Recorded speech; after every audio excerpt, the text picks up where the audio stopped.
What's up, guys? It's been almost 10 years since I migrated to the United States, and today I'm gonna travel back in time to tell myself 7 things I wish I knew before coming here. The number one thing I wish I knew before coming here is about the obscene use of air conditioning in the United States. Look, I came to Michigan and Americans complain about winter all winter long. They say they cannot wait for summer, it's cold all the time, it's always snowing, they're always depressed and angry, and when it's finally summer, they turn the AC to max. They make it freezing inside. And this made it extremely difficult for me to be indoors whenever it was summer. So whenever I would go to a restaurant, I would have to suffer from cold. If I worked indoors, it was really horrible, really painful. So I learned quickly that if you're gonna work inside during the summer in the United States, you need to bring a coat, which is easy to forget because it's 80 degrees out. But if you take a coat, you'll be good. Don't forget to bring a coat even if it's summer.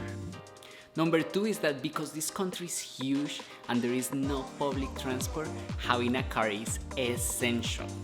Whenever I'm in Colombia, I usually just walk to the store, to the bakery, to the restaurant, or if something is really far away, I could take a taxi or some public transport.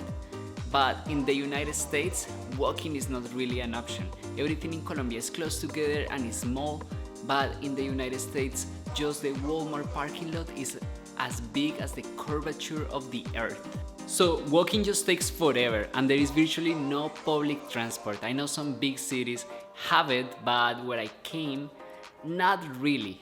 I came to Detroit, Michigan, and normally to go from the suburbs to downtown, it would take up to 2 hours if you took public buses. But if you drove, it only takes like 20 minutes. The difference is crazy and significant. And it gets even worse going between towns and cities. A lot of times they don't even have buses that go in between some cities, and if they do, sometimes they are not so great. I cannot tell you how many times I have been waiting in the station for the Greyhound bus to come, and it never does. And I cannot tell you how many times I had to wait 2 or 3 hours because the trains were not working properly. Public transportation in the United States is not good, so I strongly recommend, if you get a chance, have a car or find a friend who has a car, because you're gonna need it in the US. Number 3 is that in the United States, everybody's from somewhere else. You often hear this conversation from Americans. Oh, where are you from? Or what's your nationality? And they will say something like, oh, I'm Polish, oh, I'm Senegalese, oh, I'm French, oh, I'm Dutch. Let me tell you a secret. None of those peoples are Dutch, Polish, or Senegalese.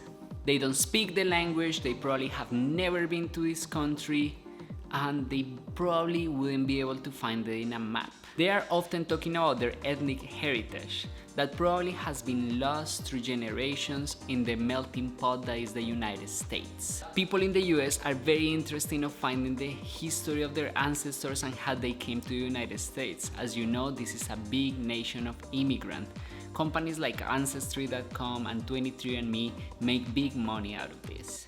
Quick confession, I did an Ancestry.com test and it came out that I'm mostly Spanish and a big percentage of me is native South American, native Central American, which I think is pretty cool.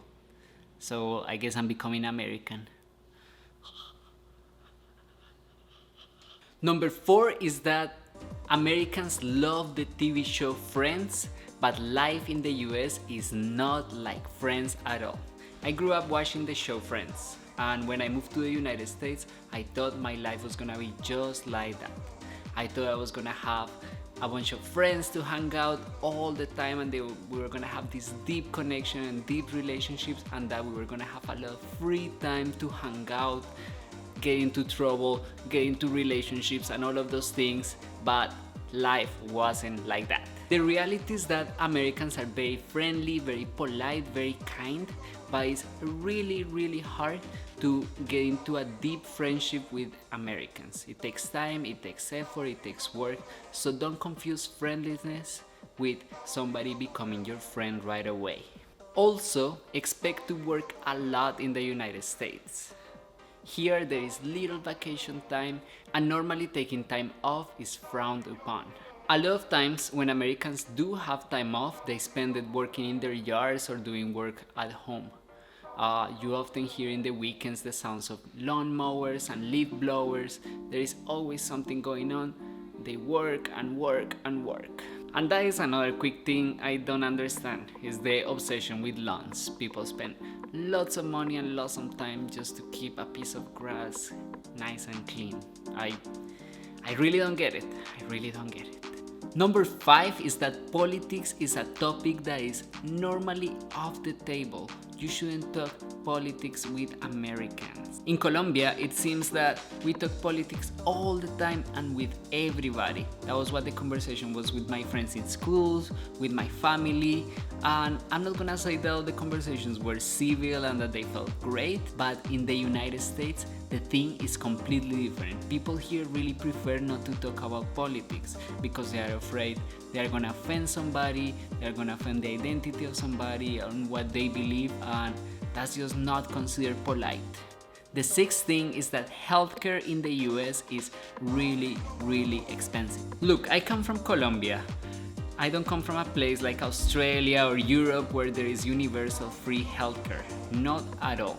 In Colombia, you have to get and pay insurance and you have to pay doctors whenever you have something done to you. However, in the United States, the prices are astronomical. They are really obscene. Last year, around this time, I had a throat infection that was really bad, really painful, and I went to a clinic and they literally just used like a Q-tip or a swab and they swabbed my throat and that was it. 7 days later, they told me that I didn't have a bacterial infection, that it was just a virus, get well soon, bye bye. Then a few days later, I got a bill for $400 and I do have insurance. This is just crazy how expensive going to the doctor is here. And also, even if you ask the doctor in advance what the price will be, they may charge you something completely different at the end of the procedure. So I always recommend that stay healthy, eat healthy, don't stress out too much, find ways to prevent before getting sick. And talking about the quality of healthcare in the United States, very often I run into doctors that wouldn't even look at me. I often got attended by a doctor's assistants or a nurse, but the doctors would look at me for like 2 minutes and then go and charge me $3,000. So that was something I didn't like. Until very recently I had a doctor that really paid attention to me and listened, so maybe I was just out of luck. And the last thing, and probably the thing I love most about the United States, is that this country is huge and extremely diverse. And I think this is something that I should have known. I mean, I knew how the United States looked in a map. So I knew it was big and I knew it was a nation of immigrants. So I knew it was diverse.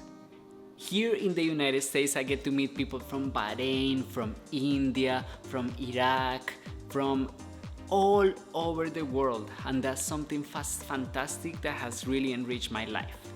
Depending where you migrate, your experience in the United States could be completely different. First, I came to Michigan, where people were very kind, extremely hardworking. Then I moved to Washington DC, where people were really focused just solely on work and work and work and work.